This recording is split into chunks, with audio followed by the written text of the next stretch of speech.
Ang macaroni guys at saka sauce, pinagsiparit sila. Iyon ang gusto niya. Ito ang macaroni. Ito yung sauce niya.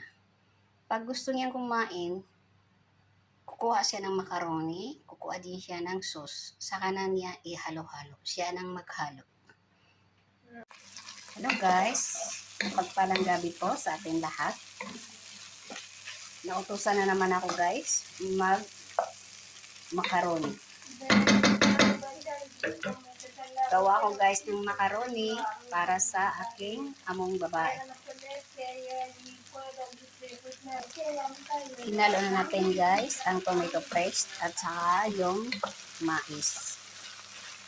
Gawa tayo guys ng macaroni with mais.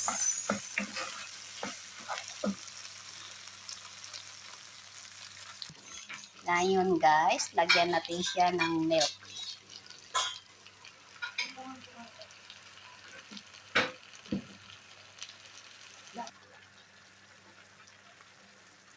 Tapos na po guys ang ating macaroni.